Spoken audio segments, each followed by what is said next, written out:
Hello दोस्तों, जय जगन्नाथ। तो आपने मेरे पिछले पार्ट में देखा कि कैसे हमने चिल्का लेक में खूब एडवेंचर किया, और आज इस पार्ट 2 में मैं आपको दिखाने वाली हूँ कि हम आज कहाँ कहाँ गए, हमने क्या क्या खाया और कहाँ खाया, और सबसे ज़रूरी बात, हमने जगन्नाथ जी के दर्शन कैसे किए। आज के वीडियो में हर एक चीज़ कवर होने वाली है, तो एंड तक बने रहिए।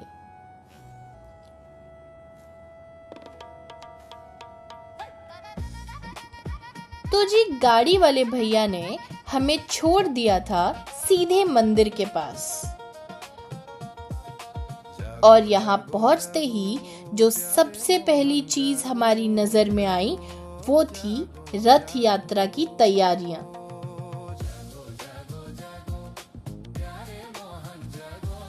यहाँ रथों को बनाने का काम चल रहा था। रास्ते में आपको जो ये इतनी सारी लकड़ियां दिख रही हैं, ये सब उसी भव्य रथ को बनाने के लिए लाई गई हैं।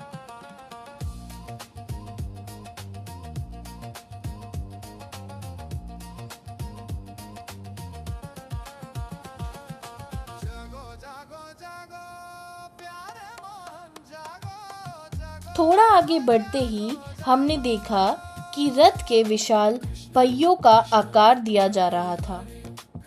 इतने भारी पहियों को उठाने और बनाने में कितने सारे लोग एक साथ मिलकर मेहनत कर रहे हैं, ये देखना वाकई अद्भुत था।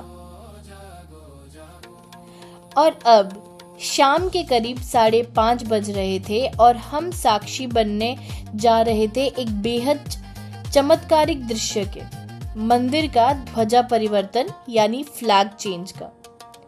रोज शाम को 5:30 से 6:30 के बीच मंदिर के शिखर पर चढ़कर इस झंडे को बदला जाता है।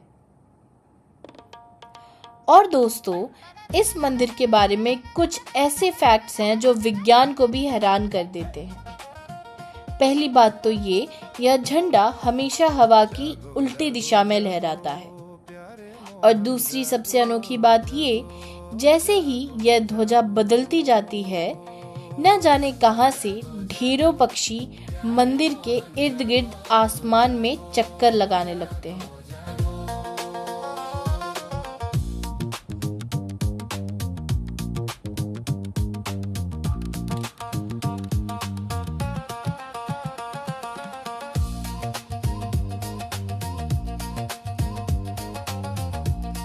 मंदिर का दर्शन करने के बाद ठीक मंदिर के सामने एक शोरूम था, तो हमने सोचा क्यों ना साड़ी शॉपिंग कर ली जाए।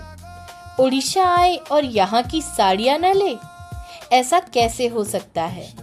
तो हमने यहाँ से बहुत ही खूबसूरत पारंपरिक संबलपुरी साड़ियाँ खरीदी।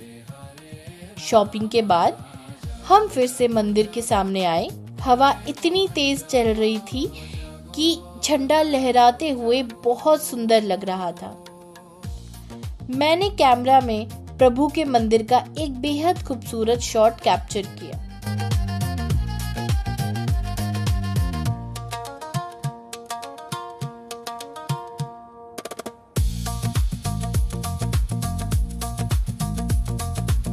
यहाँ भक्तों की भारी भीड़ थी, जो बस भगवान की एक झलक पाने के लिए घंटों से खड़ी थी।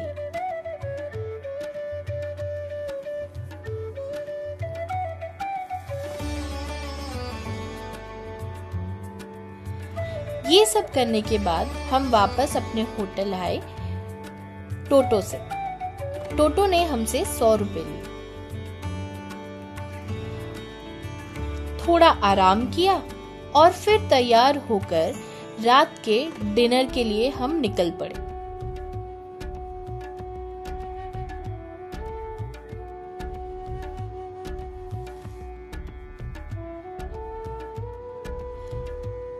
वॉक करते करते हम सी बीच के सामने आए।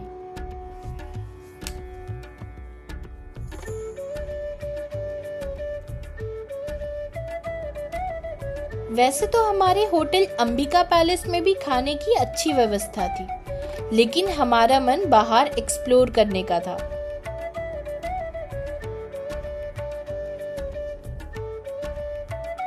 तो हम बैठ गए सॉन्ग ऑफ बंगाल रेस्टोरेंट में। क्योंकि हम बंगाली हैं तो हमने यहाँ proper Bengali veg food order किया था। तो चलिए आपको दिखाती हूँ हमारी वेज थाली में क्या क्या था। गर्मा गर्म राइस और रोटी के साथ था बंगाली स्टाइल आलू पोस्तो, बेगुन भाजा, दाल और साथ में इंडो चाइनीज ट्विस्ट के लिए पनीर चिली। खाना बहुत लजीज था। हमने भरपूर पेट पूजा की और फिर वापस अपने रूम में आ गए। जय जगन्नाथ। अभी बज रहे हैं रात के 9:30 और आप लोग सोच रहे होंगे कि मैं इतना बन ठन के, हम सब इतना बन ठन के कहाँ जा रहे हैं। तो हम जा रहे हैं पूरी जगन्नाथ जी के दर्शन करने के लिए, क्योंकि हमको किसी ने वहां पे बोला कि रात के 9 बजे से 11 बजे के बीच में अगर आप दर्शन करते हैं तो आपका दर्शन का जो ड्यूरेशन है, जो टाइम ड्यूरेशन है वो कम हो जाएगा। तो ठीक है, दर्शन करके फिर मिलते हैं आपसे। बस फिर क्या था, हमने बिना देर किए होटल के बाहर से एक ऑटो पकड़ा और वो हमें सीधे मंदिर के पीछे वाले द्वार पर ले गया 100 रुपए में। यहाँ एक बहुत जरूरी बात जो आपको ध्यान रखनी है, मंदिर के अंदर मोबाइल फोन, जूते, चप्पल और लेदर की बेल्ट जैसी चीजों को ले जाना बिल्कुल मना है। तो थोड़ा सा आगे चलने पर आपको शू स्टैंड और मोबाइल काउंटर मिल जाएगा, जहां आप अपना सारा सामान सुरक्षित जमा कर सकते हैं। सामान रखने के बाद हम दर्शन की लाइन में लगे। हालांकि रात में भी भक्तों की अच्छी खासी भीड़ थी, लेकिन लाइन लगातार चल रही थी और हमने बेहद सुकून से बहुत ही अच्छे से प्रभु के दर्शन किए।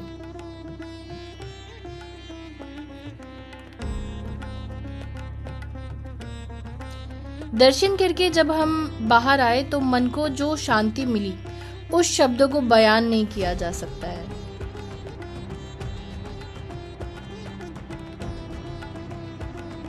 मंदिर परिसर में मम्मी ने लड्डू प्रसाद लिया था, तो उन्होंने सबसे पहले मुझे अपने हाथ से प्रसाद खिलाया।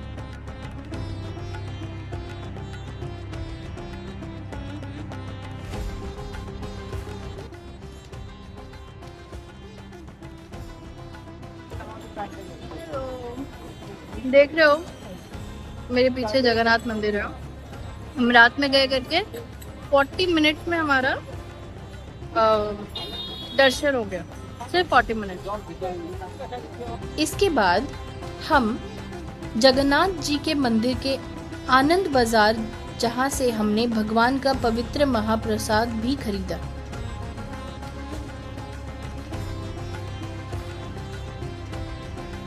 रात की रोशनी में जगन्नाथ मंदिर का यह भव्य और दिव्य रूप देखना अपने आप में एक लाइफ चेंजिंग एक्सपीरियंस था। इस खूबसूरत दृश्य को आंखों से समेटकर हमने बाहर से एक रिक्शा लिया, जिसने हमसे 100 रुपए लिए और हम पहुंच गए अपने होटल में। जय जगन्नाथ। अभी हम अब होटल में आ गए दर्शन करके। दर्शन बहुत अच्छे से हो गए हैं, प्रसाद वगैरह भी ले लिया। बहुत थक गए आज डे 1 बहुत थकावट वाला था। मॉम डैड भी सो गए, मैं भी सो जाती हूँ। अभी बज रहे हैं आई गेस अभी 12 बज रहे हैं। तो कल हम वापस कहीं ना कहीं जाएंगे, तो बेटर होगा कि मैं रेस्ट करूँ। तो चलिए, हम काफ़ी थक गए थे तो हम अभी सोने चलते हैं।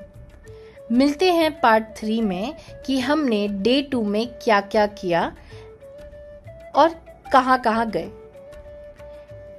And don't forget to like, share, subscribe. Shubh Ratri and Jai Jagannath.